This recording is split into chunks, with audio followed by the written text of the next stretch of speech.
Orations by John Quincy Adams. The Jubilee of the Constitution, delivered at New York, April 30, 1839, before the New York Historical Society. Fellow citizens and brethren, associates of the New York Historical Society. Would it be an unlicensed trespass of the imagination to conceive that on the night preceding the day of which you now commemorate the 50th anniversary, on the night preceding that 30th of April, 1789, when from the balcony of your City Hall the Chancellor of the State of New York administered to George Washington the solemn oath, faithfully to execute the office of President of the United States, and to the best of his ability to preserve, protect, and defend the Constitution of the United States, that in the visions of the night the guardian angel of the Father of our country had appeared before him in the venerated form of his mother, and to cheer and encourage him in the performance of the momentous and solemn duties that he was about to assume, had delivered to him a suit of celestial armor, a helmet, consisting of the principles of piety, of justice, of honor, of benevolence, with which from his earliest infancy he had hitherto walked through life, in the presence of all his brethren, a spear, studded with the self-evident truths of the Declaration of Independence, a sword, the same with which he had led the armies of his country, through the War of Freedom, to the summit of the triumphal arch of independence, a corselet and cuishes of long experience and habitual intercourse in peace and war with the world of mankind, his contemporaries of the human race, in all their stages of civilization, and, last of all, the Constitution of the United States, a shield, embossed by heavenly hands with the future history of his country. Yes, gentlemen, on that shield the Constitution of the United States was sculptured, by forms unseen, and in characters then invisible to mortal eyes, the predestined and prophetic history of the one confederated people of the North American Union. They had been the settlers of 13 separate and distinct English colonies, along the margin of the shore of the North American continent. Contiguously situated, but chartered by adventurers of characters variously diversified, including sectarians, religious and political, of all the classes which for the 2 preceding centuries had agitated and divided the people of the British Islands, and with them were intermingled the descendants of Hollanders, Swedes, Germans, and French fugitives from the persecution of the revoker of the Edict of Nantes.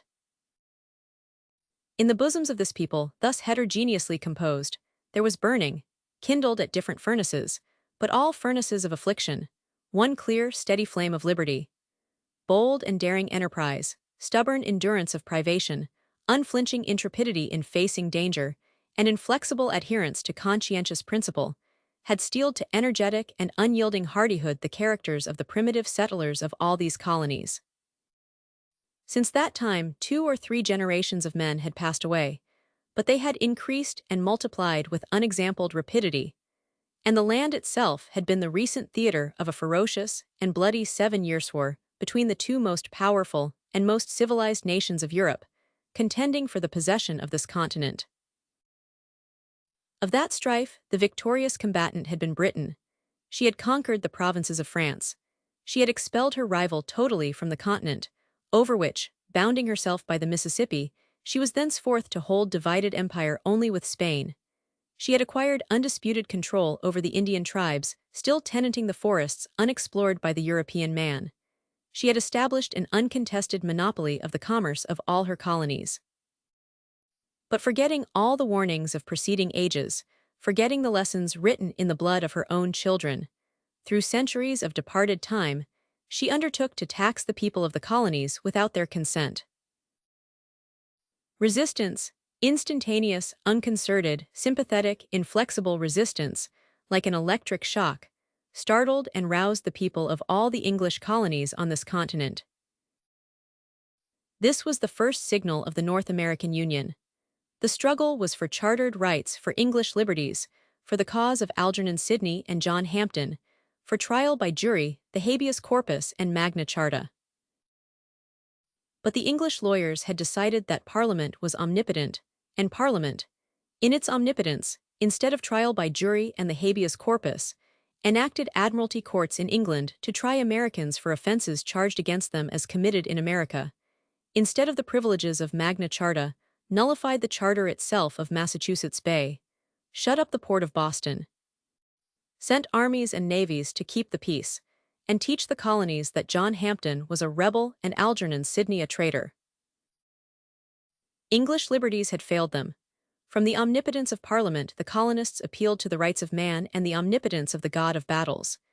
Union, Union, was the instinctive and simultaneous cry throughout the land. Their Congress, assembled at Philadelphia, twice had petitioned the king, had remonstrated to Parliament, had addressed the people of Britain for the rights of Englishmen in vain. Fleets and armies, the blood of Lexington, and the fires of Charlestown and Falmouth had been the answer to petition, remonstrance, and address. The dissolution of allegiance to the British Crown, the severance of the colonies from the British Empire, and their actual existence as independent states were definitively established, in fact, by war and peace. The independence of each separate state had never been declared of right. It never existed, in fact. Upon the principles of the Declaration of Independence, the dissolution of the ties of allegiance, the assumption of sovereign power, and the institution of civil government are all acts of transcendent authority, which the people alone are competent to perform. And accordingly, it is in the name and by the authority of the people that two of these acts, the dissolution of allegiance, with the severance from the British Empire, and the declaration of the United Colonies, as free and independent states, were performed by that instrument. But there still remained the last and crowning act, which the people of the Union alone were competent to perform, the institution of civil government, for that compound nation, the United States of America. At this day it cannot but strike us as extraordinary that it does not appear to have occurred to any one member of that assembly, which had laid down in terms so clear, so explicit, so unequivocal, the foundation of all just government, in the imprescriptible rights of man, and the transcendent sovereignty of the people, and who in those principles had set forth their only personal vindication from the charges of rebellion against their king, and of treason to their country. That their last crowning act was still to be performed upon the same principles. That is, the institution, by the people of the United States, of a civil government, to guard and protect and defend them all. On the contrary, that same assembly which issued the Declaration of Independence, instead of continuing to act in the name and by the authority of the good people of the United States, had, immediately after the appointment of the committee to prepare the Declaration, appointed another committee, of one member from each colony, to prepare and digest the form of confederation to be entered into between the colonies. That committee reported on the 12th of July, 8 days after the Declaration of Independence had been issued, a draft of Articles of Confederation between the colonies. This draft was prepared by John Dickinson, then a delegate from Pennsylvania, who voted against the Declaration of Independence, and never signed it, having been superseded by a new election of delegates from that state, 8 days after his draft was reported. There was thus no congeniality of principle between the Declaration of Independence and the Articles of Confederation. The foundation of the former was a superintending providence, the rights of man, and the constituent revolutionary power of the people. That of the latter was the sovereignty of organized power and the independence of the separate or disunited states. The fabric of the Declaration and that of the Confederation were each consistent with its own foundation, but they could not form one consistent, symmetrical edifice. They were the productions of different minds and of adverse passions, one ascending for the foundation of human government to the laws of nature and of God, written upon the heart of man, the other resting upon the basis of human institutions and prescriptive law and colonial charter. The cornerstone of the one was right, that of the other was power. Where then did each state get the sovereignty, freedom, and independence, which the Articles of Confederation declare it retains? Not from the whole people of the whole Union, not from the Declaration of Independence, not from the people of the state itself. It was assumed by agreement between the legislatures of the several states and their delegates in Congress, without authority from or consultation of the people at all. In the Declaration of Independence, the enacting and constituent party dispensing and delegating sovereign power is the whole people of the United Colonies. The recipient party, invested with power, is the United Colonies, declared United States. In the Articles of Confederation, this order of agency is inverted. Each state is the constituent and enacting party, and the United States in Congress assembled the recipient of delegated power, and that power delegated with such a penurious and carking hand that it had more the aspect of a revocation of the Declaration of Independence than an instrument to carry it into effect. None of these indispensably necessary powers were ever conferred by the state legislatures upon the Congress of the Federation, and well was it that they never were. The system itself was radically defective. Its incurable disease was an apostasy from the principles of the Declaration of Independence. A substitution of separate state sovereignties in the place of the constituent sovereignty of the people was the basis of the Confederate Union. In the Congress of the Confederation, the master minds of James Madison and Alexander Hamilton were constantly engaged through the closing years of the Revolutionary War and those of peace which immediately succeeded. That of John Jay was associated with them shortly after the peace, in the capacity of Secretary to the Congress for Foreign Affairs. The incompetency of the Articles of Confederation for the management of the affairs of the Union at home and abroad was demonstrated to them by the painful and mortifying experience of every day. Washington, though in retirement, was brooding over the cruel injustice suffered by his associates in arms, the warriors of the Revolution, over the prostration of the public credit and the faith of the nation, in the neglect to provide for the payments even of the interest upon the public debt, over the disappointed hopes of the friends of freedom. In the language of the address from Congress to the States of the 18th of April, 1788, the pride and boast of America, that the rights for which she contended were the rights of human nature. At his residence at Mount Vernon, in March, 1785, the first idea was started of a revisal of the Articles of Confederation, by the organization of means differing from that of a compact between the state legislatures and their own delegates in Congress. A convention of delegates from the state legislatures, independent of the Congress itself, was the expedient which presented itself for effecting the purpose, and an augmentation of the powers of Congress for the regulation of commerce, as the object for which this assembly was to be convened. In January 1785, the proposal was made and adopted in the legislature of Virginia and communicated to the other state legislatures. The convention was held at Annapolis in September of that year. It was attended by delegates from only 5 of the central states, who, on comparing their restricted powers with the glaring and universally acknowledged defects of the Confederation, reported only a recommendation for the assemblage of another convention of delegates to meet at Philadelphia in May 1787 from all the states and with enlarged powers. The Constitution of the United States was the work of this convention, but in its construction the convention immediately perceived that they must retrace their steps and fall back from a league of friendship between sovereign states to the constituent sovereignty of the people, from power to right, from the irresponsible despotism of state sovereignty to the self-evident truths of the Declaration of Independence. In that instrument, the right to institute and to alter governments among men was ascribed exclusively to the people. The ends of government were declared to be to secure the natural rights of man, and that when the government degenerates from the promotion to the destruction of that end, the right and the duty accrues to the people to dissolve this degenerate government and to institute another. The signers of the Declaration further averred that the one people of the United Colonies were then precisely in that situation, with a government degenerated into tyranny, and called upon by the laws of nature and of nature's God to dissolve that government and to institute another.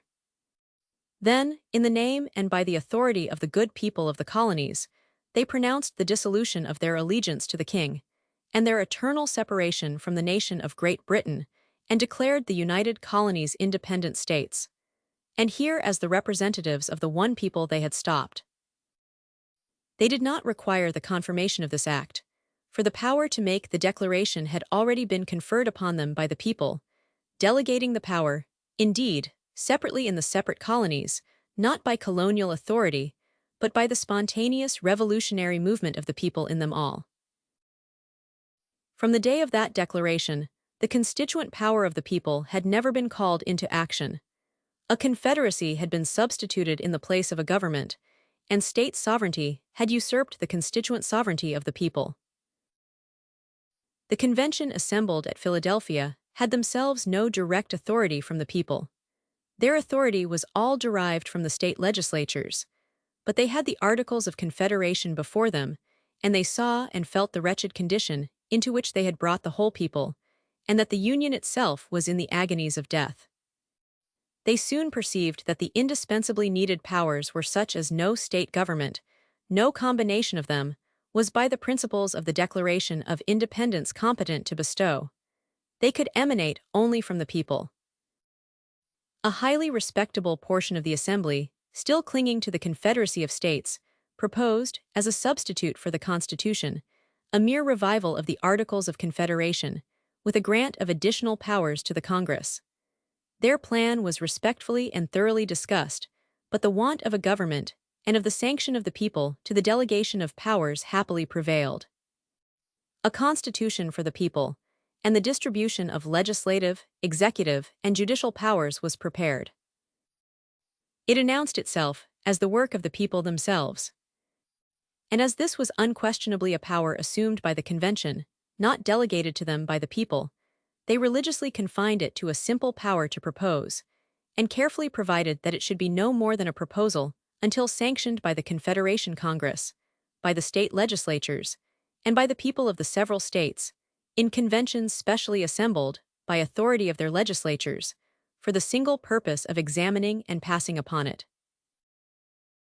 And thus was consummated the work commenced by the Declaration of Independence, a work in which the people of the North American Union, acting under the deepest sense of responsibility to the supreme ruler of the universe, had achieved the most transcendent act of power that social man in his mortal condition can perform, even that of dissolving the ties of allegiance by which he is bound to his country, of renouncing that country itself, of demolishing its government, of instituting another government, and of making for himself another country in its stead.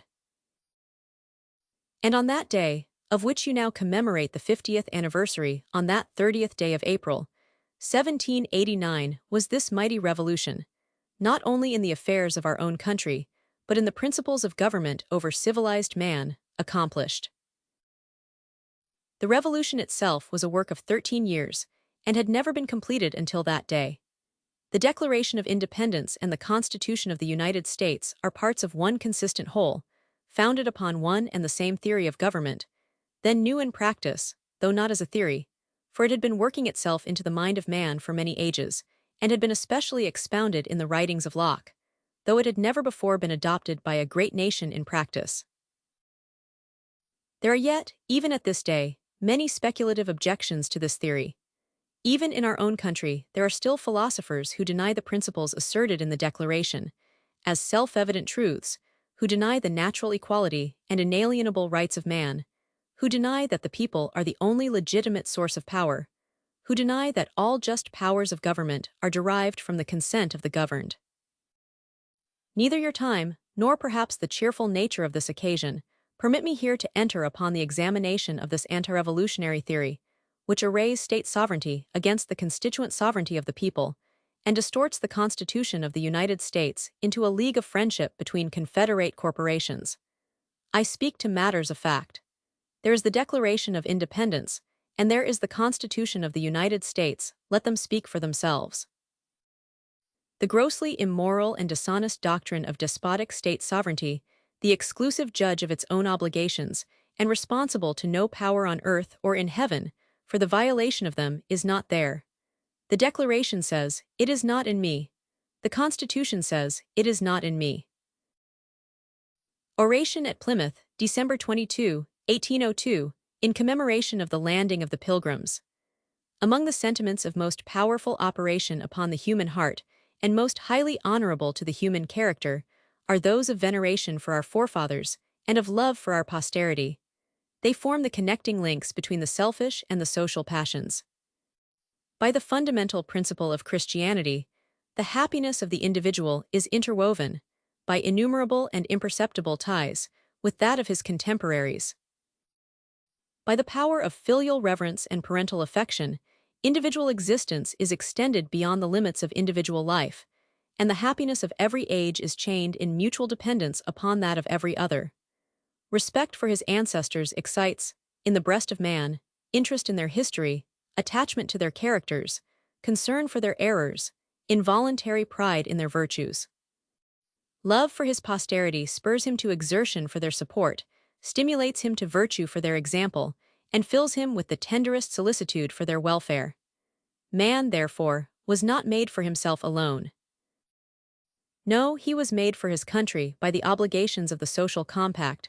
He was made for his species by the Christian duties of universal charity. He was made for all ages past by the sentiment of reverence for his forefathers, and he was made for all future times by the impulse of affection for his progeny. Under the influence of these principles, existence sees him spurn her bounded reign. They redeem his nature from the subjection of time and space. He is no longer a puny insect shivering at a breeze.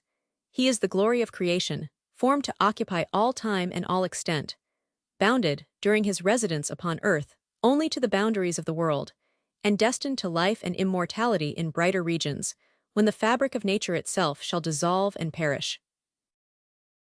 The voice of history has not, in all its compass, a note, but answers in unison with these sentiments.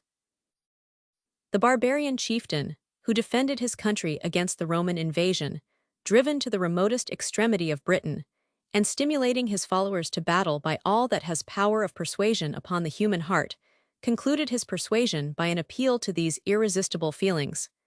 Think of your forefathers and of your posterity. The Romans themselves, at the pinnacle of civilization, were actuated by the same impressions, and celebrated, in anniversary festivals, every great event which had signalized the annals of their forefathers. To multiply instances where it were impossible to adduce an exception would be to waste your time and abuse your patience. But in the sacred volume, which contains the substances of our firmest faith and of our most precious hopes, these passions not only maintain their highest efficacy, but are sanctioned by the express injunctions of the divine legislator to his chosen people. The revolutions of time furnish no previous example of a nation shooting up to maturity and expanding into greatness with the rapidity which has characterized the growth of the American people. In the luxuriance of youth and in the vigor of manhood, it is pleasing and instructive to look backward upon the helpless days of infancy. But in the continual and essential changes of a growing subject, the transactions of that early period would be soon obliterated from the memory, but for some periodical call of attention to aid the silent records of the historian. Such celebrations arouse and gratify the kindliest emotions of the bosom. They are faithful pledges of the respect we bear to the memory of our ancestors and of the tenderness with which we cherish the rising generation. They introduce the sages and heroes of ages, past to the notice and emulation of succeeding times. They are at once testimonials of our gratitude and schools of virtue to our children. These sentiments are wise, they are honorable, they are virtuous. Their cultivation is not merely innocent pleasure, it is incumbent duty. Obedient to their dictates, you, my fellow citizens, have instituted and paid frequent observance to this annual solemnity, and what event of weightier intrinsic importance, or of more extensive consequences, was ever selected for this honorary distinction? In reverting to the period of our origin, other nations have generally been compelled to plunge into the chaos of impenetrable antiquity, or to trace a lawless ancestry into the caverns of ravishers and robbers. It is your peculiar privilege to commemorate, in this birthday of your nation, an event ascertained in its minutest details, an event of which the principal actors are known to you familiarly, as if belonging to your own age, an event of a magnitude before which imagination shrinks at the imperfection of her powers. It is your further happiness to behold, in those eminent characters, who were most conspicuous in accomplishing the settlement of your country, men upon whose virtue you can dwell with honest exultation. The founders of your race are not handed down to you, like the fathers of the Roman people, as the sucklings of a wolf. You are not descended from a nauseous compound of fanaticism and sensuality, whose only argument was the sword, and whose only paradise was a brothel. No Gothic scourge of God, no Vandal pest of nations, no fabled fugitive from the flames of Troy, no bastard Norman tyrant, appears among the list of worthies who first landed on the rock, which your veneration has preserved as a lasting monument of their achievement. The great actors of the day we now solemnize were illustrious by their intrepid valor, no less than by their Christian graces, but the clarion of conquest has not blazoned forth their names to all the winds of heaven. Their glory has not been wafted over oceans of blood to the remotest regions of the earth. They have not erected to themselves colossal statues upon pedestals of human bones to provoke and insult the tardy hand of heavenly retribution, but theirs was the better fortitude of patience and heroic martyrdom. Theirs was the gentle temper of Christian kindness, the rigorous observance of reciprocal justice, the unconquerable soul of conscious integrity. Worldly fame has been parsimonious of her favor to the memory of those generous companions. Their numbers were small, their stations in life obscure, the object of their enterprise unostentatious, the theater of their exploits remote. How could they possibly be favorites of worldly fame, that common crier, whose existence is only known by the assemblage of multitudes? That pander of wealth and greatness, so eager to haunt the palaces of fortune, and so fastidious to the houseless dignity of virtue. That parasite of pride, ever scornful to meekness, and ever obsequious to insolent power. That heedless trumpeter, whose ears are deaf to modest merit, and whose eyes are blind to bloodless, distant excellence. When the persecuted companions of Robinson, exiles from their native land, anxiously sued for the privilege of removing 1,000 leagues more distant to an untried soil, a rigorous climate, and a savage wilderness, for the sake of reconciling their sense of religious duty with their affections for their country, few, perhaps none of them, formed a conception of what would be, within 2 centuries, the result of their undertaking. When the jealous and niggardly policy of their British sovereign denied them even that humblest of requests, and instead of liberty would barely consent to promise connivance, neither he nor they might be aware that they were laying the foundations of a power, and that he was sowing the seeds of a spirit, which, in less than 200 years, would stagger the throne of his descendants, and shake his united kingdoms to the center. So far is it from the ordinary habits of mankind to calculate the importance of events in their elementary principles, that had the first colonists of our country ever intimated, as a part of their designs, the project of founding a great and mighty nation, the finger of scorn would have pointed them to the cells of Bedlam as an abode more suitable for hatching vain empires than the solitude of a transatlantic desert. These consequences, then so little foreseen, have unfolded themselves, in all their grandeur, to the eyes of the present age. It is a common amusement of speculative minds to contrast the magnitude of the most important events with the minuteness of their primeval causes, and the records of mankind are full of examples for such contemplations. It is, however, a more profitable employment to trace the constituent principles of future greatness in their kernel, to detect in the acorn at our feet the germ of that majestic oak, whose roots shoot down to the center, and whose branches aspire to the skies. Let it be, then, our present occupation to inquire and endeavor to ascertain the causes first put in operation at the period of our commemoration, and already productive of such magnificent effects. To examine with reiterated care and minute attention the characters of those men who gave the first impulse to a new series of events in the history of the world. To applaud and emulate those qualities of their minds which we shall find deserving of our admiration. To recognize with candor those features which forbid approbation or even require censure, and finally, to lay alike their frailties and their perfections to our own hearts, either as warning or as example. Of the various European settlements upon this continent, which have finally merged in one independent nation, the first establishments were made at various times, by several nations, and under the influence of different motives. In many instances, the conviction of religious obligation formed one and a powerful inducement of the adventures, but in none, excepting the settlement at Plymouth, did they constitute the sole and exclusive actuating cause. Worldly interest and commercial speculation entered largely into the views of other settlers, but the commands of conscience were the only stimulus to the emigrants from Leyden. Previous to their expedition hither, they had endured a long banishment from their native country. Under every species of discouragement, they undertook the voyage. They performed it in spite of numerous and almost insuperable obstacles. They arrived upon a wilderness bound with frost and hoary with snow, without the boundaries of their charter, outcasts from all human society, and coasted 5 weeks together, in the dead of winter, on this tempestuous shore, exposed at once to the fury of the elements, to the arrows of the native savage, and to the impending horrors of famine.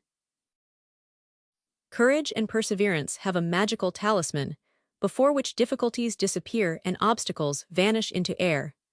These qualities have ever been displayed in their mightiest perfection, as attendants in the retinue of strong passions. From the first discovery of the Western Hemisphere by Columbus, until the settlement of Virginia, which immediately preceded that of Plymouth, the various adventurers from the ancient world had exhibited upon innumerable occasions that ardor of enterprise and that stubbornness of pursuit, which set all danger at defiance, and chained the violence of nature at their feet. But they were all instigated by personal interests. Avarice and ambition had tuned their souls to that pitch of exaltation. Selfish passions were the parents of their heroism. It was reserved for the first settlers of New England to perform achievements equally arduous, to trample down obstructions equally formidable, to dispel dangers equally terrific, under the single inspiration of conscience. To them, even liberty herself was but a subordinate and secondary consideration. They claimed exemption from the mandates of human authority, as militating with their subjection to a superior power. Before the voice of heaven they silenced even the calls of their country. Yet, while so deeply impressed with the sense of religious obligation, they felt, in all its energy, the force of that tender tie which binds the heart of every virtuous man to his native land. It was to renew that connection with their country which had been severed by their compulsory expatriation, that they resolved to face all the hazards of a perilous navigation and all the labors of a toilsome distant settlement. Under the mild protection of the Batavian government, they enjoyed already that freedom of religious worship, for which they had resigned so many comforts and enjoyments at home, but their hearts panted for a restoration to the bosom of their country.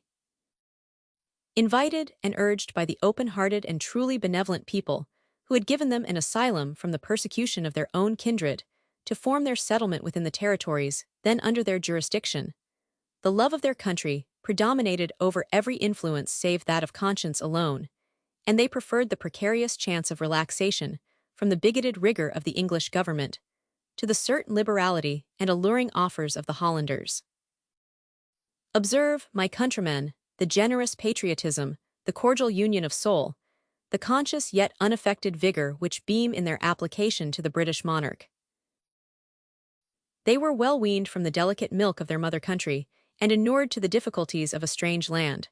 They were knit together in a strict and sacred bond, to take care of the good of each other and of the whole.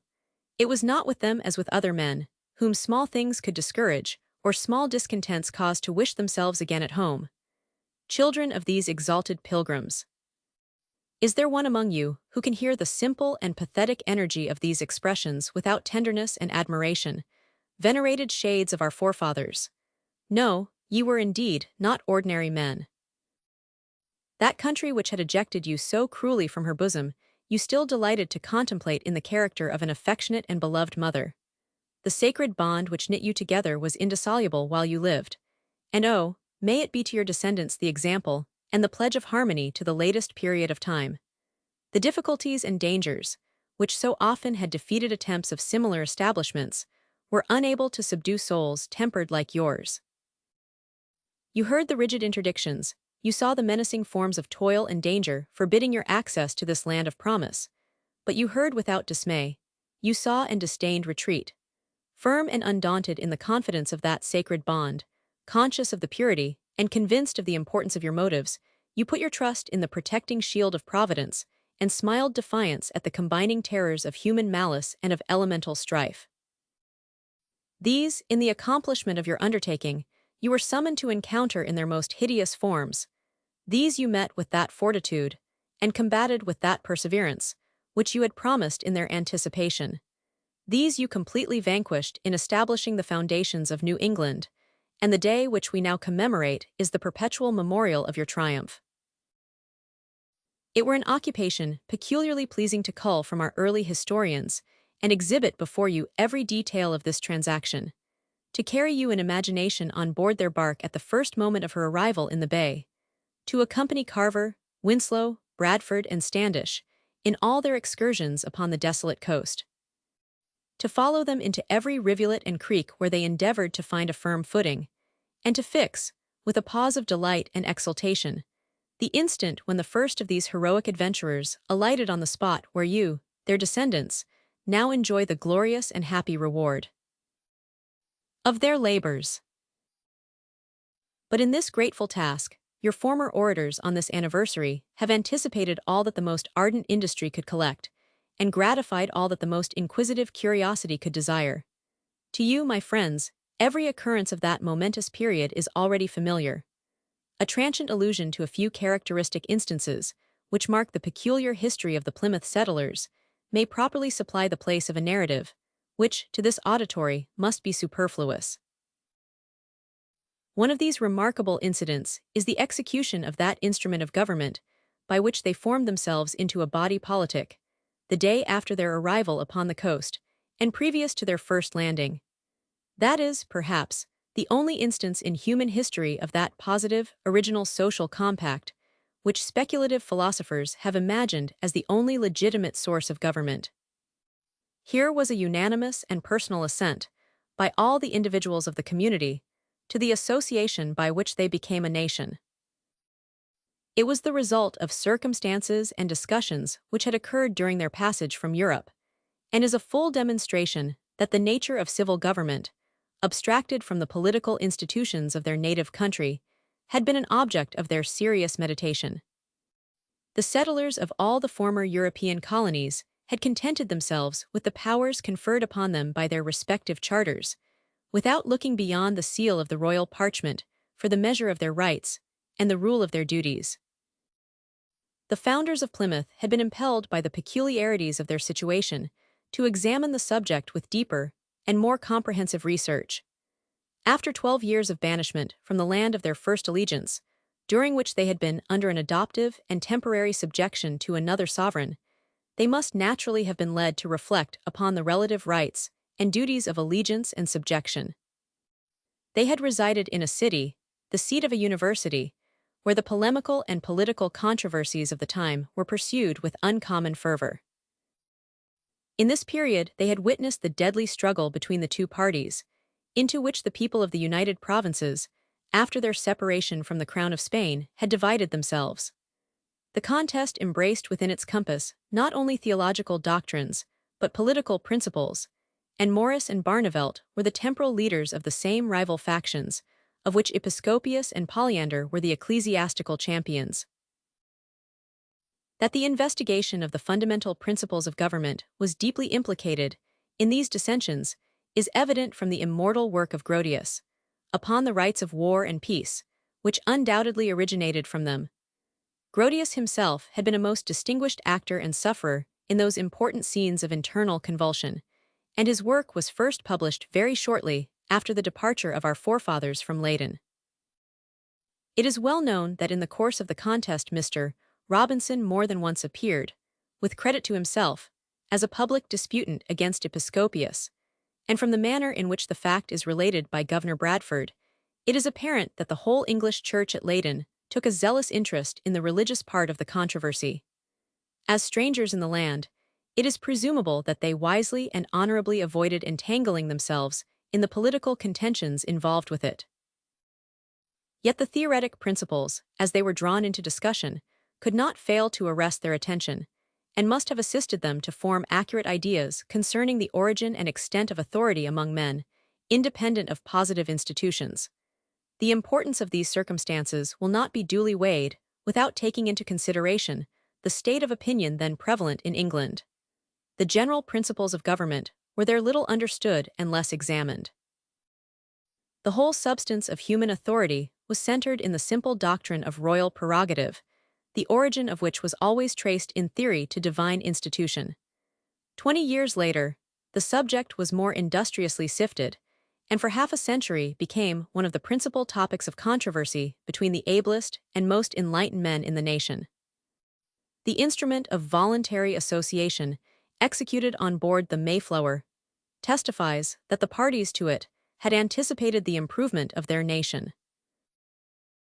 Another incident, from which we may derive occasion for important reflections, was the attempt of these original settlers to establish among them that community of goods and of labor, which fanciful politicians, from the days of Plato to those of Rousseau, have recommended as the fundamental law of a perfect republic. This theory results, it must be acknowledged, from principles of reasoning most flattering to the human character. If industry, frugality, and disinterested integrity were alike the virtues of all, there would apparently be more of the social spirit in making all property a common stock and giving to each individual a proportional title to the wealth of the whole. Such is the basis upon which Plato forbids, in his Republic, the division of property. Such is the system upon which Rousseau pronounces the first man who enclosed a field with a fence, and said, "This is mine," a traitor to the human species. A wiser and more useful philosophy, however, directs us to consider man according to the nature in which he was formed, subject to infirmities which no wisdom can remedy, to weaknesses which no institution can strengthen, to vices which no legislation can correct. Hence, it becomes obvious that separate property is the natural and indisputable right of separate exertion, that community of goods without community of toil is oppressive and unjust, that it counteracts the laws of nature, which prescribe that he only who sows the seed shall reap the harvest, that it discourages all energy by destroying its rewards, and makes the most virtuous and active members of society the slaves and drudges of the worst. Such was the issue of this experiment among our forefathers, and the same event demonstrated the error of the system in the elder settlement of Virginia. Let us cherish that spirit of harmony which prompted our forefathers to make the attempt, under circumstances more favorable to its success than, perhaps, ever occurred upon earth. Let us no less admire the candor with which they relinquished it, upon discovering its irremediable inefficacy. To found principles of government upon too advantageous an estimate of the human character is an error of inexperience, the source of which is so amiable that it is impossible to censure it with severity. We have seen the same mistake committed in our own age, and upon a larger theater. Happily for our ancestors, their situation allowed them to repair it before its effects had proved destructive. They had no pride of vain philosophy to support, no perfidious rage of faction to glut, by persevering in their mistakes until they should be extinguished in torrents of blood. As the attempt to establish among themselves the community of goods was a seal of that sacred bond which knit them so closely together, so the conduct they observed toward the natives of the country displays their steadfast adherence to the rules of justice and their faithful attachment to those of benevolence and charity. No European settlement ever formed upon this continent has been more distinguished for undeviating kindness and equity toward the savages. There are indeed moralists who have questioned the right of the Europeans to intrude upon the possessions of the aboriginals in any case, and under any limitations whatsoever. But have they maturely considered the whole subject? The Indian right of possession itself stands, with regard to the greater part of the country, upon a questionable foundation. Their cultivated fields, their constructed habitations, a space of ample sufficiency for their subsistence, and whatever they had annexed to themselves by personal labor, was undoubtedly, by the laws of nature, theirs. But what is the right of a huntsman to the forest of 1,000 miles over which he has accidentally ranged in quest of prey? Shall the liberal bounties of Providence to the race of man be monopolized by one of 10,000 for whom they were created? Shall the exuberant bosom of the common mother, amply adequate to the nourishment of millions, be claimed exclusively by a few hundreds of her offspring? Shall the lordly savage not only disdain the virtues and enjoyments of civilization himself, but shall he control the civilization of a world? Shall he forbid the wilderness to blossom like a rose? Shall he forbid the oaks of the forest to fall before the axe of industry, and to rise again, transformed into the habitations of ease and elegance? Shall he doom an immense region of the globe to perpetual desolation, and to hear the howlings of the tiger and the wolf silence forever the voice of human gladness? Shall the fields and the valleys, which a beneficent God has formed to teem with the life of innumerable multitudes, be condemned to everlasting barrenness? Shall the mighty rivers, poured out by the hand of nature, as channels of communication between numerous nations, roll their waters in sullen silence and eternal solitude of the deep, have hundreds of commodious harbors, 1,000 leagues of coast, and a boundless ocean, been spread in the front of this land, and shall every purpose of utility to which they could apply be prohibited by the tenant of the woods? No, generous philanthropists, heaven has not been thus inconsistent in the works of its hands. Heaven has not thus placed at irreconcilable strife its moral laws with its physical creation. The Pilgrims of Plymouth obtained their right of possession to the territory on which they settled, by titles as fair and unequivocal as any human property can be held. By their voluntary association, they recognized their allegiance to the government of Britain, and in process of time, received whatever powers and authorities could be conferred upon them by a charter from their sovereign. The spot on which they fixed had belonged to an Indian tribe, totally extirpated by that devouring pestilence which had swept the country shortly before their arrival. The territory, thus free from all exclusive possession, they might have taken by the natural right of occupancy. Desirous, however, of giving amply satisfaction to every pretense of prior right, by formal and solemn conventions with the chiefs of the neighboring tribes, they acquired the further security of a purchase. At their hands, the children of the desert had no cause of complaint. On the great day of retribution, what thousands, what millions of the American race will appear at the bar of judgment to arraign their European invading conquerors? Let us humbly hope that the fathers of the Plymouth colony will then appear in the whiteness of innocence. Let us indulge in the belief that they will not only be free from all accusation of injustice to these unfortunate sons of nature, but that the testimonials of their acts of kindness and benevolence toward them will plead the cause of their virtues, as they are now authenticated by the record of history upon earth. Religious discord has lost her sting. The cumbrous weapons of theological warfare are antiquated. The field of politics supplies the alchemists of our times with materials of more fatal explosion, and the butchers of mankind no longer travel to another world for instruments of cruelty and destruction. Our age is too enlightened to contend upon topics which concern only the interests of eternity.